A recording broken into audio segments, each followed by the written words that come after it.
I don't know who let you guys off your leash tonight, but let's go. It's fun. No, but on that poster, man, the way I look like I'm like Jesus Christ being resurrected to tell jokes. Right? Like, I know I look like Jesus Christ, but so does like 95% of dudes in Alaska. All just like different variations of Jesus Christ. You know?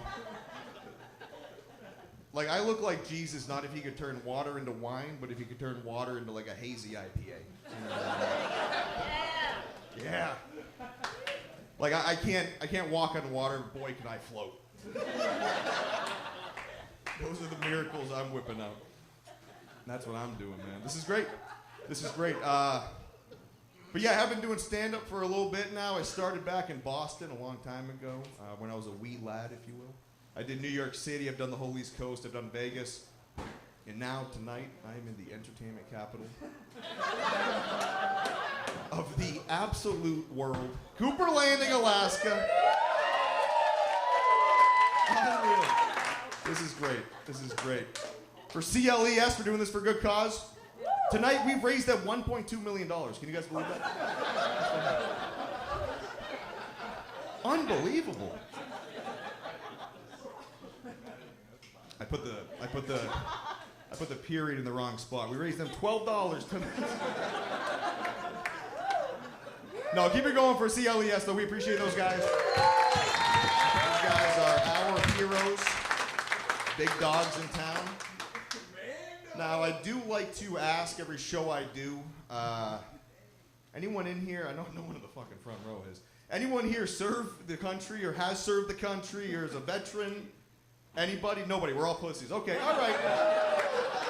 I did see one hand back there. Let's give it up. For those who serve our country. That is why we can do that. We can do this. We can do this. We appreciate you guys. I see one dude back there looks like he might have been in the War of 1812 or something. Stonewall Jackson on the side. This is great. We're a celebrity panel. Oh, that's beautiful. No, we do appreciate the service. I also serve in a different way. In a different way. I serve brisket and beer in that order. Yeah. Damn proud, too. We got a big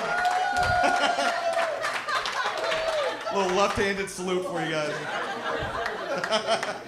You're very welcome, sir. You're very welcome. I do it for the better good of the people. But in the service industry, I know a lot of people in this town are in the service industry, and I got a little hack for you guys, okay? I got a little hack. If you guys go out and get food, you can get 10% off your meal. Okay, you just got to word it right.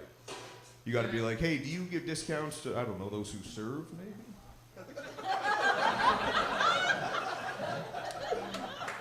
Like, I didn't serve a foreign war, but I served an internal war. I fought a battle. That deserves 10%. I think. I know, man. Yeah. We deserve it. We work. We do it. We do the Lord's work, one step, one day at a time. I do at work though. We always have sports on, and I watch a lot of sports there at work. I work too, but I watch a lot of sports, and I was kind of thinking how cool it'd be and how funny it would be if we like everyday people, like people working in the service industry, for example. Like, what if we were treated like athletes? Like, what if we had a minor league? Like a semi-pro, maybe. Right? Like maybe 1 week my BPM's beers per minute. Like I'm not up to par, right? My bosses come up to me, they're like, Steven, let me see your rag. We need to talk. We're gonna send you down to Chuck E. Cheese for a little bit. I'm like, what the fuck? They're like, we could send you to Dave and Buster's, but we like you better than that, okay? Just get back in the groove, baby. That's all we're asking. Like my brother works construction. He's a big dog out of Boston, right? Like, what would his minor league be? I'm just picturing, like, he's not swinging the hammer fast enough, or whatever the fuck he does. I don't know. Like, his boss is like, we're going to send you down to Legoland to learn how to build a little thing. Got to get you back on pace here, buddy. You know? I don't know, man. I will say this, walking through the crowd on my way up, I think someone is wearing the same cologne as me. It's called Cannabis for Men. Actually, I think a few tables are wearing that. Yeah. Some cannabis for the ladies back there. Fancy, hello.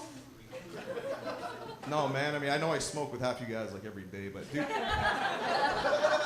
how does this crowd feel on the old lettuce, right? You guys like jazz cabbage out there? A little jazz cabbage action? Oh, yeah. Yeah, I can smell it, so don't even try to horse shit me, I can smell that. Half this room is natural red eyes. I've never seen that before. It's pretty cool. It's pretty cool, man. No, but I will say this. It's kind of hard calling weed a drug, right? You really can't. I don't know if we can really call weed a drug anymore, but they do. They do. And you got to be careful with drugs, man. You really do. Because I will tell you a story. Back in high school, I actually lost a really close friend of mine to drugs. I did. I lost a close friend of mine to drugs. He didn't die. He just got so high that he walked away like Joe Biden at a press conference.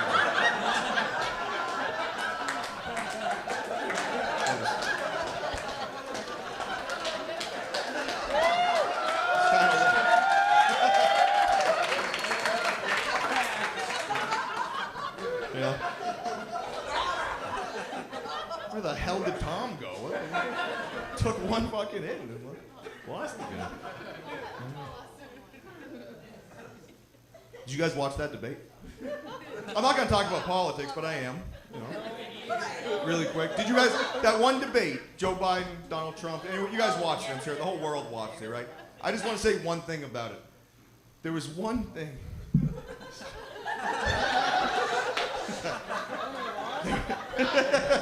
Don't stop, it's a comedy show. There was one thing that Joe Biden said that just really stood out to me. Like it pierced through, and I was like, wow. It's Joe Biden, I'm going to tell you guys what it was.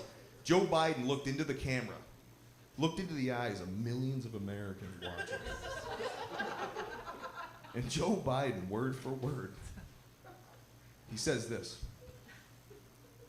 And now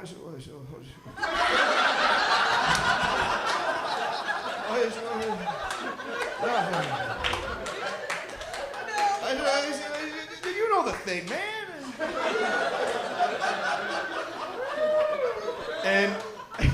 And when Joe Biden said that, I mean, I felt like a true patriot. I'm like,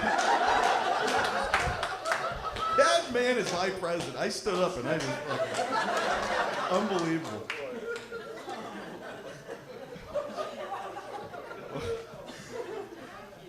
That's our leader. Good stuff. Good stuff. And he said that after he shit his pants, you know, like in between his first and second nap. He said, if you guys want to watch it back, remarkable, really. Oh shit, this is great, man. This is cool as hell.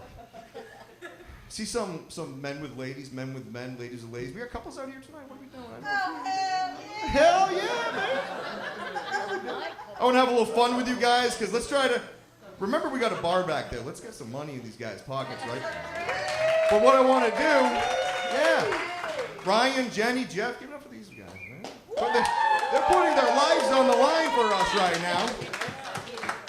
But what I want to do, if someone can prove to me right now that they have been with their partner the longest out of anyone in this crowd, I'm going to buy you a drink right now. Throw out a number. Don't bullshit me, because I know every fucking one of you. So. 18 years? Is that what I heard? 20 years. 20. Over here. 31? 31. Can we top 31? 31. 31? 35. That sounds like you're just trying to make a number. 42? Well, 35, 31, fuck it. I'm going to buy you both drinks. Ryan, Jenny, water for these people right here.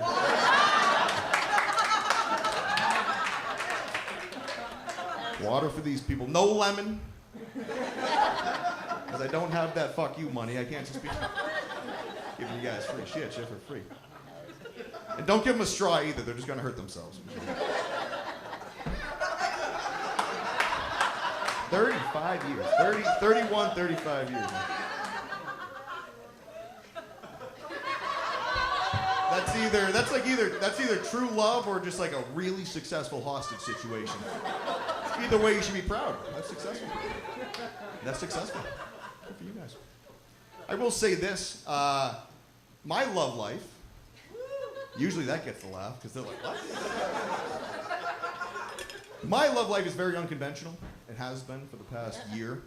And I will explain why. And I might start to sound like Joe Biden for a second, because I'm going to back myself in a corner, but I got to explain myself. So I might stumble. I might fall asleep for a second, but we're going to get there. Okay, my love life, very unconventional, very unorthodox lately. In the past year, one calendar year, the Gregorian calendar, that's what we use. Not that Mayan calendar, any of that Peter Pan shit. One calendar year, my only relations, hugging with your downstairs, if you will, with women. I want to explain myself, My only relations, and again, bear with me for a moment, has been with married women. Yeah. Thank you. Usually that's not the reaction. That's fantastic. Yeah. Usually the reaction is some dude in the back go, "You're the motherfucker." No, but so going into these, I didn't know that any of these women were married, okay? Let me actually say that again. I didn't know that 2 of these women were married, okay? I might have known that one of them was. Listen. Here's the thing, man. You know the thing. But what I'm trying to get to, man, is after it happened the first time, I was like, whoa, that's fucked up. That's weird. That's wild. Okay. Happens twice. I'm like, what are the odds of that?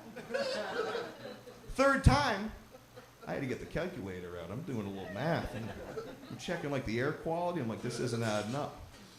I'm like, what is it about this like dad bod central that is making some married woman go, I'd risk it for that brisket? What? I don't know. It's a select few. And I am half brisket, so yes. Brisket nachos. Jeff back there, brisket nachos. He'll make them up for you. We got those here for you. But I just don't think I'm cheatable, I just don't see where. I just don't think I'm the kind of guy that someone should like risk a marriage over. Right? Like if a guy were to look at me, he'd be like, "You're the fucking guy my wife's sleeping with?" What did I do to fuck up so bad? Like like I said, I am not worth it. I'm still the kind of guy that like I pee a little bit when I fart too loud.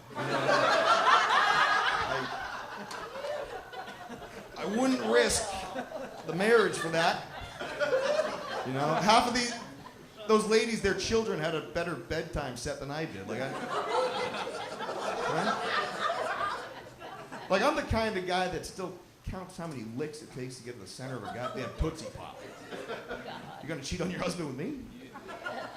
It's ass backwards, man. So I've been changing the game. I've been changing the way I do it. I'm trying to go after single women now. Which isn't as fun, right? There's no thrill to it there, right? Like when you're in a situationship with a married woman and you find out she's married, there's like some kind of sick thrill to it. You're like, oh, I might get shot tonight. I have to sleep with one eye open. I don't have a choice. But it's tough, man, because like up here, being in Alaska, it's a totally different dating pool than the rest of the lower 48. Right? Like women up here, guys, this is what I'm trying to get to. I'll cut the bullshit.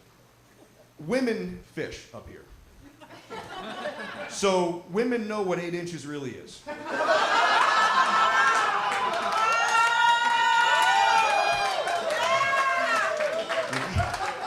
You can't bullshit an Alaskan lake. Not smart. They're used to pulling out these trout. They're like, fucking 16 inches, throw it back. They'll pull down your pants, not 8 inches, throw it back. We got high standards, man. I was on a date. They got high standards, man. They really do. I was fishing with a girl on a date, which is the most Alaskan thing you could possibly do. And she reels in this fish, and I'm from like the Boston area, man, so I don't really fish that much. I never really grew up with it. She reels in this good-sized fish. I'm like, look at that, that's a big fish. She goes, nah, that thing's so small. That's only 14 inches. I go, what? That's small? I reeled in a 7-inch fish, and I was just like, hey, look, this is plenty. This fish swam up the same river that fish did. This fish is just as good.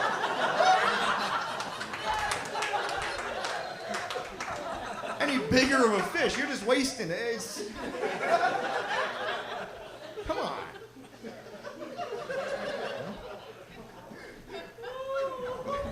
Things were going kind of cool with that lady for a little bit. Things were going kind of fine, having a good time. And then we have dinner one night, and she says to me, she goes, Steven, I'm sorry, I think you're a really great guy. And that's the funniest part, because I'm a piece of shit. Let's be real. I'm a fucking dirtbag. She goes, Steven, I don't know if we can keep dating because I think I might be asexual. And I go, that's fine. I'm an asexual guy myself. I love sex. This is great news. You're only helping your case. And then she goes, no, you idiot. What if I said I was pansexual? And I go, pansexual, fork sexual. So I don't care what your kink is, I'm in. Sign me up, baby. Right?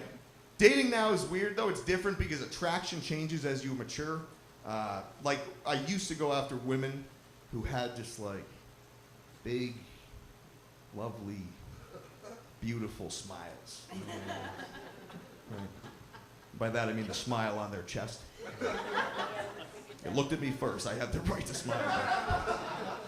But now, as I'm getting older, the attraction changes, right? Like, now, what really turns me on in a lady is when she comes in and she's just got like a big, thick, heavy American Express card.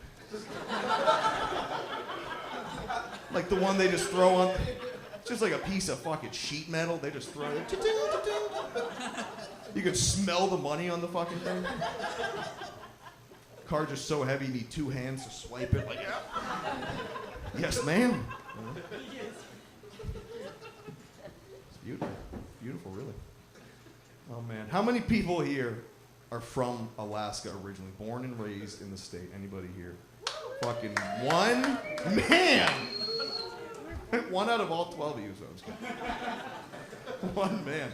I was going to say, let's separate the room, see who would win in a fight, but I'll still take the one Alaskan every day. Any day of the week. Yeah. Oh, God. I love this place, man. I have a lot of love for this place. Alaska is a lot of fun. There's so many things to like about it. One of my favorite things is just driving around. You know, they got awesome roads, great roads to road trip on, and peaceful roads. Nothing like Boston. Nothing like Boston. I don't know if anyone here has ever been to Boston. You don't have to say you have, because there's nothing to be proud of. Okay? Don't put yourself in the line of fire right now. Don't admit to it. But Boston is a shit show, man. Driving up here is real nice, right? Like giving directions up here, real easy. Real easy. Someone's like, hey, how do I get to this place? They're like, okay, we'll go out on this one road right here. It's the only one road. It's actually Highway 1, ironically. And you're going to want to go about 647 miles that way. It'll be right on the left. Can't miss it. Back in Boston, it's so congested. You're like, you could ask directions like, hey, how do I get to that Dunkin' Donuts? We fucking love Dunkin' Donuts, Bassett. You're like, how do I get to that Dunkin' Donuts that I can physically see 3 blocks away? The directions, the guy's like, okay. You're going to want to hop on Route 495, take it to exit 6, hop on Route 2 to 492 to 26, go over the bridge to the Rotary, come back over the bridge, hop on Route 4. You're going to see a guy named Louie. Talk to Louie. He's got some good shit. Bring it back. Go back on 4. You're better off walking, right? You can't even use a GPS in Boston. The thing just freaks the fuck out. It doesn't know where it's at. They built Boston back in the 1700s, and they didn't change a fucking thing about it. Like, they built it for horses and just people to walk around. And then they just threw a fuck ton of pavement on it and were like, figure it out. Driving in Boston's like that one map on Mario Kart where you like have to hit the guardrail to keep going. Like in Boston, you have to hit the fence to like get to where you want to go. It's a mess. There's one sign in Boston that if you take a wrong turn, the sign just says, oops. Real bad. Real bad. Real bad, man. But driving up here, man, I've noticed you guys have some street signs that I don't really see back home, right? Like the moose crossing signs. I saw, but they have all different kinds of moose crossing signs. Here's what I'm getting to. I saw one that was way too specific. It said moose crossing 7:30 a.m. to 5:30 p.m. Like they're working a fucking day job. And it's not even on the hour, which is the craziest part. It's like, nope, 7:30. Not 7 to 5, not 8 to 6, 7:30 to 5:30. It's when to expect these things. There's a lot of signs. Avalanche area ahead, do not stop. I'm not gonna drive through the fucking thing. I mean, what do you want me to... There's an avalanche up there. Buckle up, kiddos. Huh? Falling rocks ahead. You guys see those signs? Falling rocks ahead? Oh, yeah. What they meant. Like, it doesn't tell you if it's right now or not, so it's a gamble every time. Like, I'm gonna wait till that sign's not there. I'm gonna go back. I'm gonna go back. Got some good ones too. I feel like some of them are just common sense. You don't need them, but you do need them, right? Like there's a sign that it says REDDI. It stands for Report Every Dangerous Driver Immediately. Right. Do we need the immediately on there? Right. We probably do, because someone probably called in one time and was like, "Hey, Kenai PD, we got a guy outside of Walmart swerving around. He's on the sidewalk. He's all fucked up. You should come check this out." The cop's like, "Oh, thank you. How long ago was this?" He's like, "Probably a month and a half ago." It's like, "Well, I'm doing what the sign said. I'm reporting the dangerous driver." Didn't say immediately. Got adopt a highway. Seen these signs? That sounds like way more responsibility than what I want to put on my life right now. I can't even take care of myself, dude. You think I want to adopt a road? My weekends are gone for 18 years at that point. My buddies call up. I'm like, "It's my weekend with the road. Fucking, I can't do anything." Somehow this thing's eating me out of house and home. I don't know what the fuck's happening, but ridiculous. Ridiculous, man. There's a lot of good ones out there. I saw this one at the Anchorage Airport. It said, "Please give the right of way to low-flying aircraft." I want to meet the fucking bozo that made them have to put that sign up. That shouldn't have to be a sign. Like, you should know that. Like, what actual cartoon character was driving into Ted Stevens, strolling in at 15 miles an hour, and this big fucking hunk of a metal bird's flying in at 300? The dude's like, "I got it."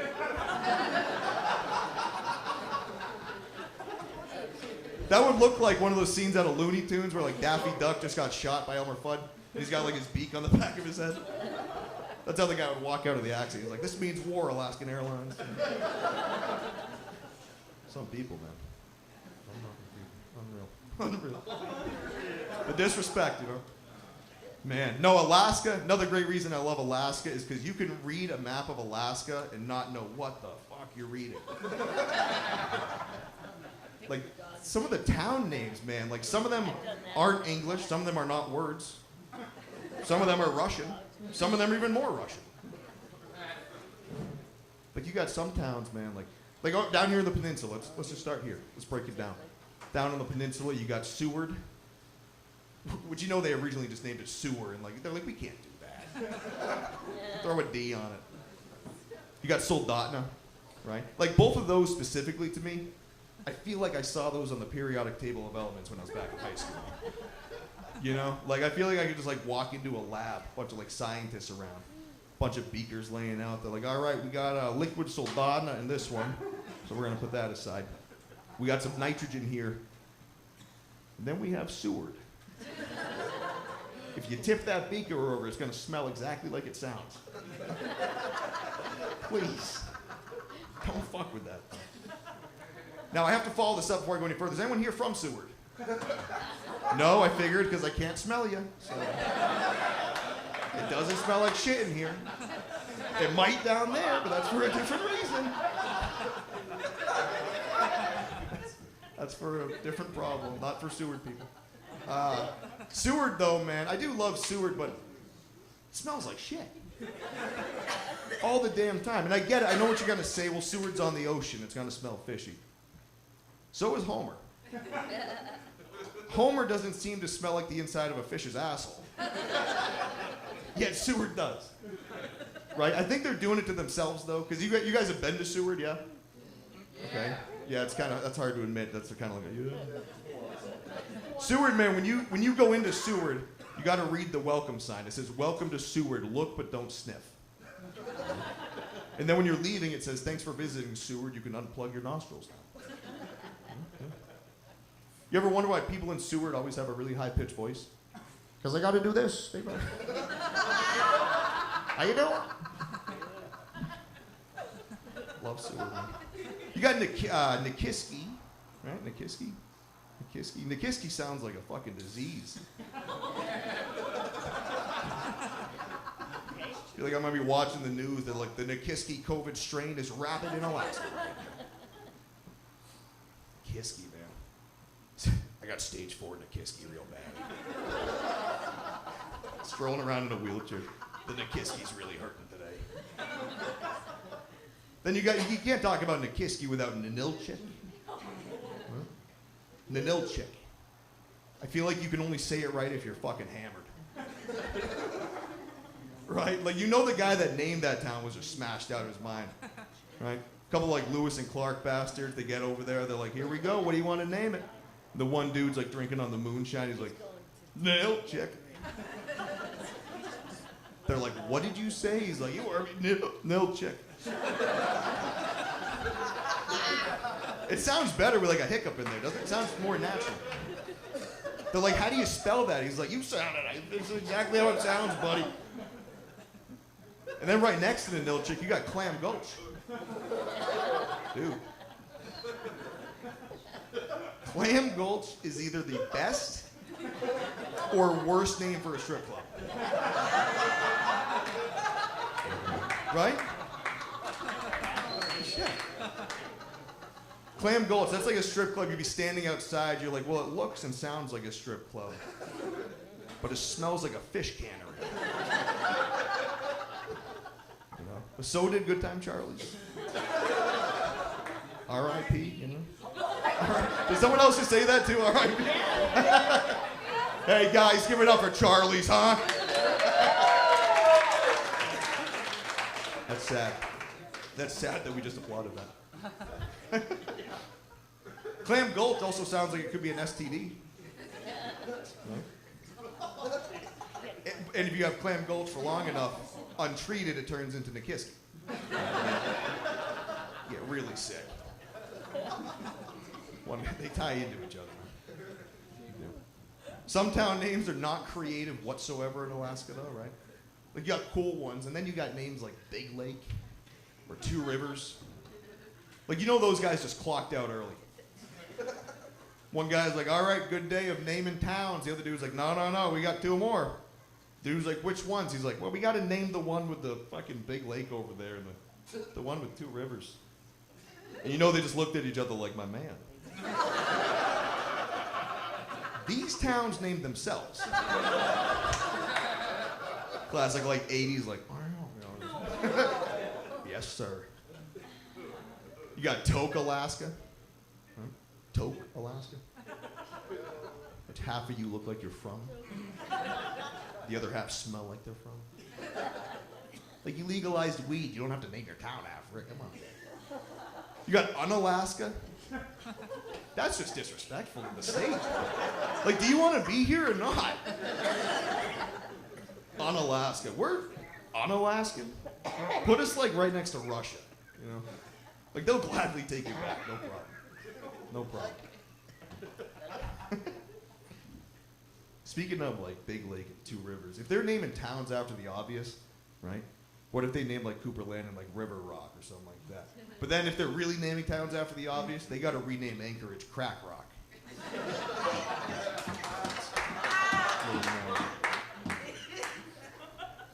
Throwing a zinger at Anchorage right now. The big anchor. Yeah. How we doing? We got Anchorage in the building tonight. Make some noise. I wouldn't either. Oh, shit. What else we got? Oh, man, you got Chicken Alaska? Yeah. Yeah, Chicken Alaska, man. Chicken. You know they only named it Chicken Alaska because they got so sick of trying to remember how to spell ptarmigan all the time. Some poor bastard's just trying to write home. He's like, greetings from Pataria. Greetings from Pataria. Ah, fuck it. We'll name it Chicken. There's no unnecessary P in chicken. Who threw that in there, man? It's the same guy that probably named pneumonia or pterodactyl or any of that bullshit with an unsolicited P.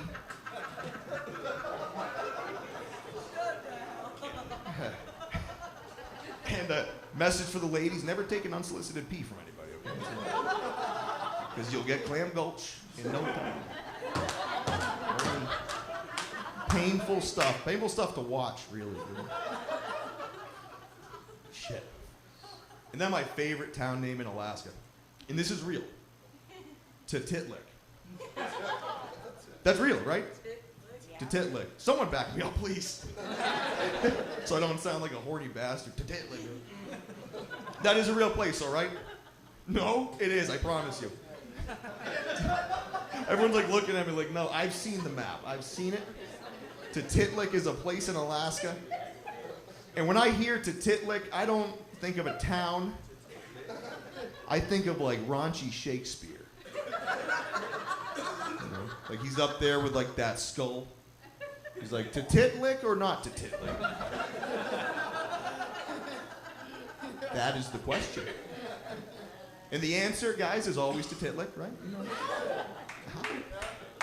Gotta always do it. Always, man. Shit. Being able to do this is a lot of fun. Appreciate you guys and all this kind of stuff. And I've been doing this, Do it for yourselves. CLES. I think we need to get some more drinks flowing over here. Go take Ryan and Jenny a visit. Throw them some money. Throw them some tips. Because they owe me money. So. No, they don't. Bad joke.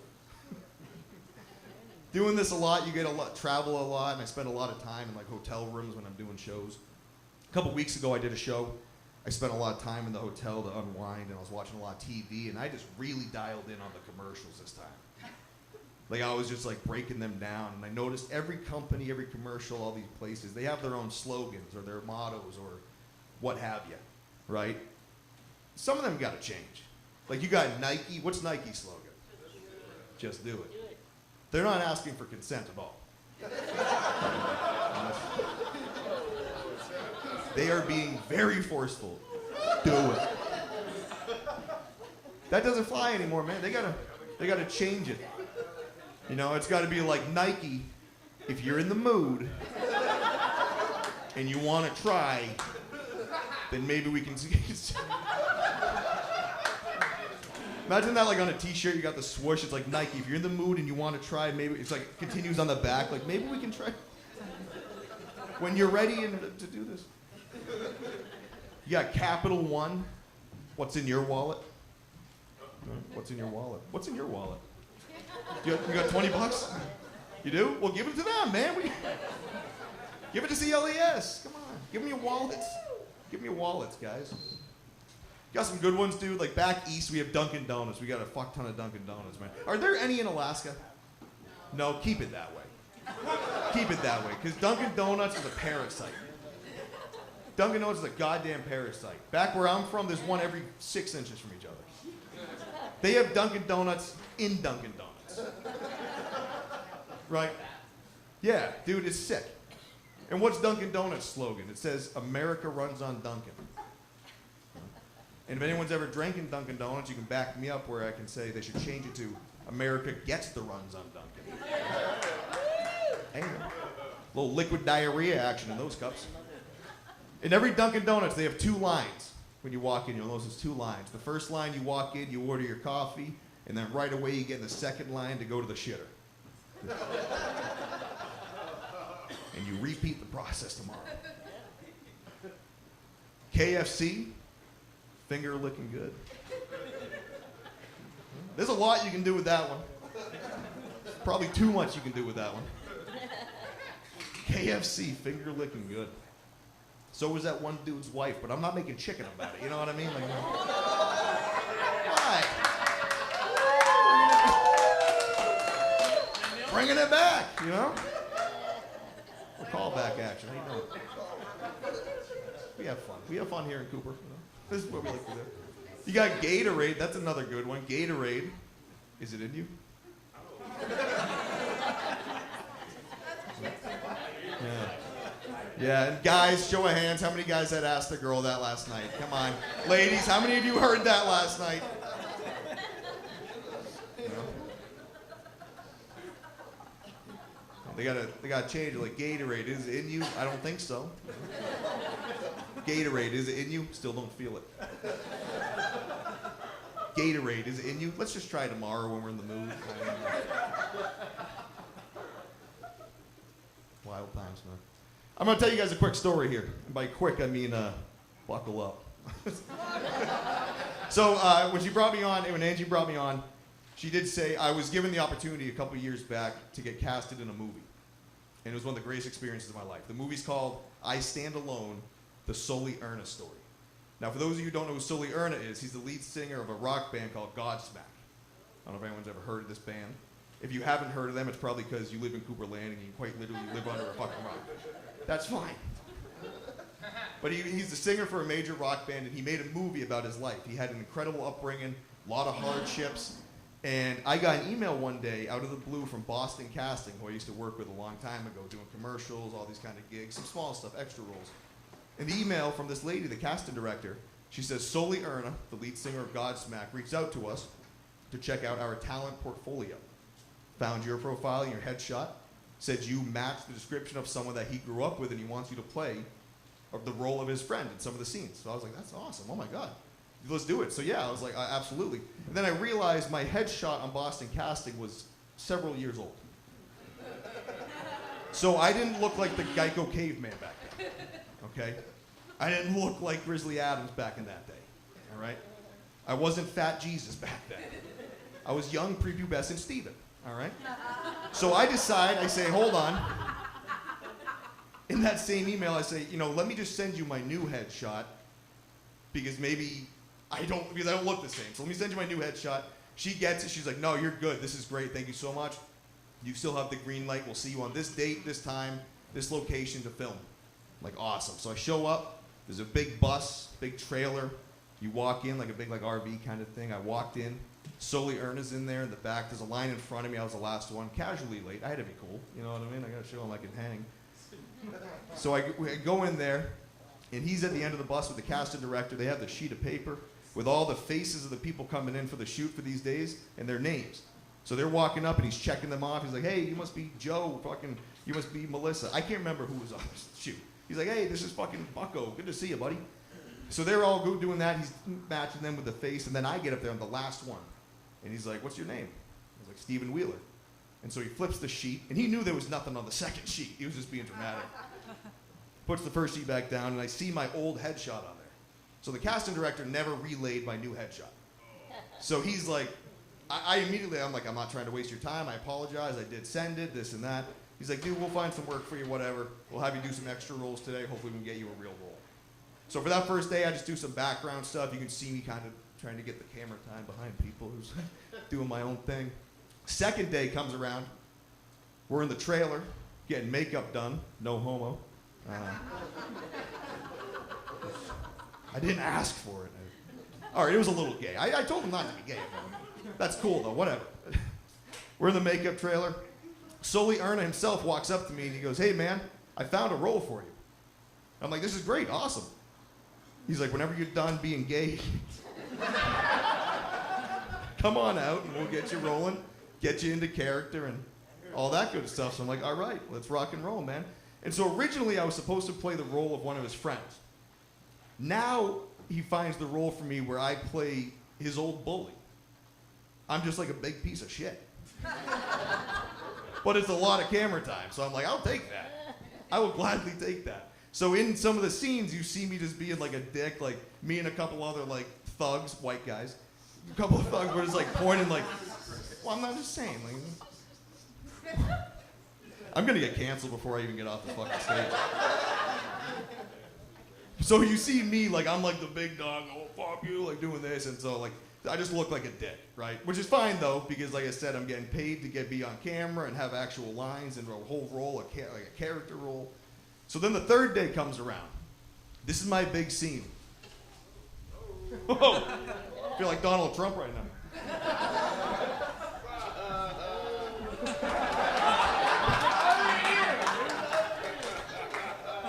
What a bad shot.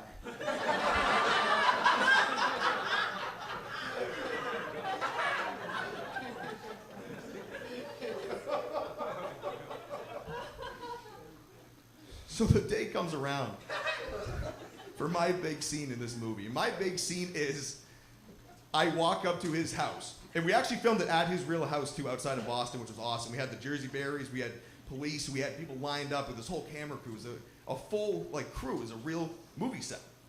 So I'm standing there, I'm feeling like Dr. Big Dick over here. I'm like, hey, this is my fucking scene right now.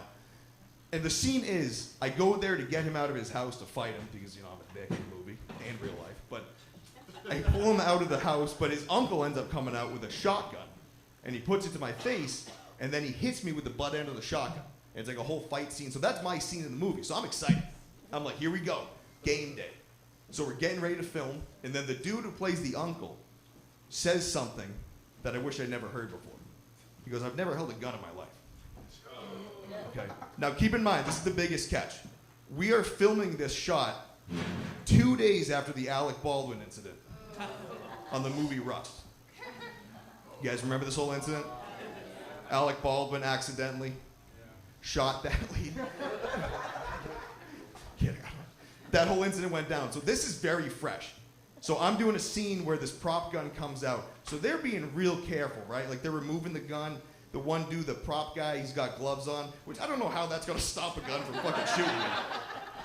Like, that's only gonna hide your fingerprints. Like now I'm more sketched out. Like, so they're being real careful with this prop gun. And they end up teaching the guy, they give him like a rundown on how to look like you can hold a gun, how to look like you know what the fuck you're doing.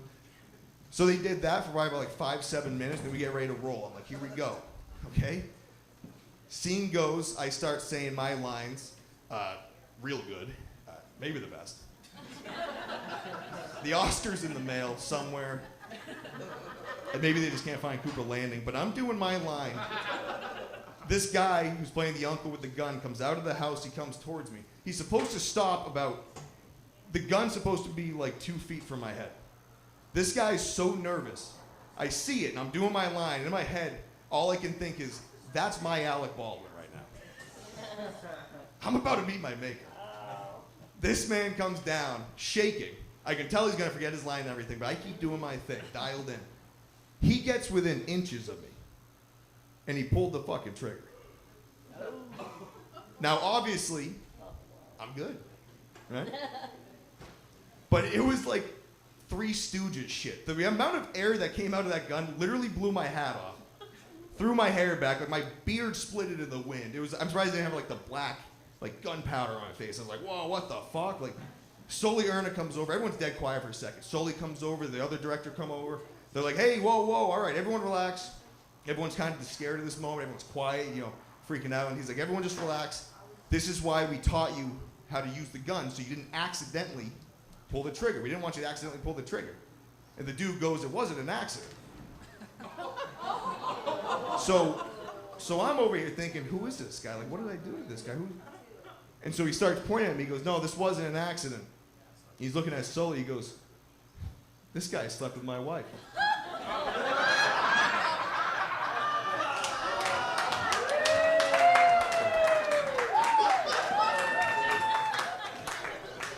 You remember from before. Adultery happened. That story's true besides that last part. I might have slept with his wife. I don't fucking know. But he didn't actually say that. But that did happen. It was a crazy experience. I just wanted to share that with you guys. Oh, man. I'm going to leave you guys on this here, man. You guys are a lot of fun. You guys want to get fucked up after this? Yeah, it's like midnight, ain't it? What the hell's going on? Everyone's off their leash tonight? This is great.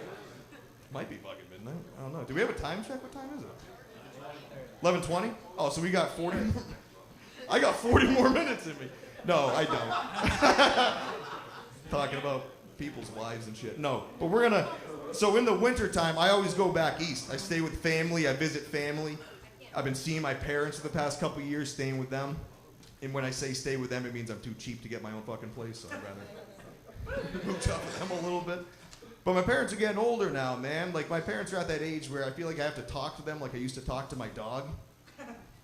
Right? Like my mom will be cranky. I'm like, Mom, do you want your cigarettes? I'm not, the box of wine stays on top of the fridge, so you calm down, Mom, okay? Like with my dad, I'm like, I got like the spray bottle, like, stop pumping my girlfriend's leg, stop pumping her leg. Her husband wouldn't like it.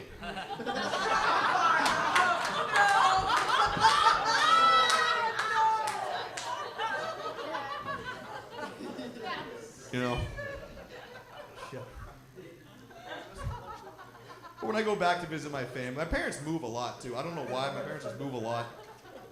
And we were going through storage this past year. I was helping them move, and I found a bunch of old stuff from when I was a kid. I found a bunch of like old toys, games, books, all those Dr. Seuss books, all that shit. You guys remember those days, right? Right? I'm looking at some of this stuff, and I'm thinking about what year it is, and I'm like, this stuff's outdated. This stuff's pretty outdated. I think we gotta rename some of this stuff for the people, this generation now, right? People are a little softer now.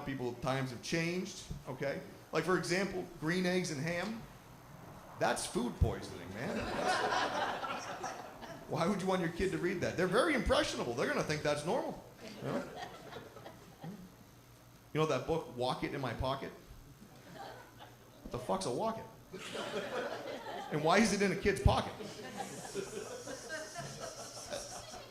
If you see a kid reading that book, that's when you get that courtroom doll and you say, where did Dr. Seuss touch you? Okay?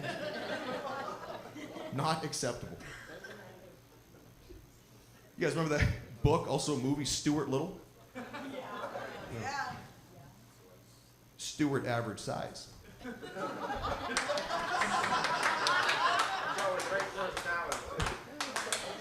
Ain't nothing little about that mouse, huh?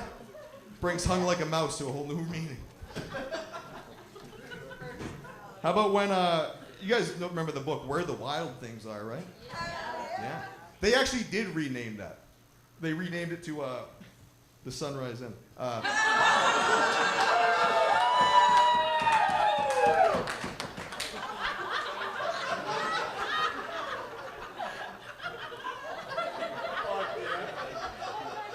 Either that or like Spenard Road, Anchorage. Either one works.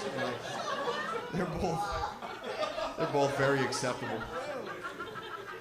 Now I want to leave you guys on this. This is really going to show you where my brain's at and how fucking weird I am. If you haven't discovered that already. You guys remember that book, The Little Engine That Could, right?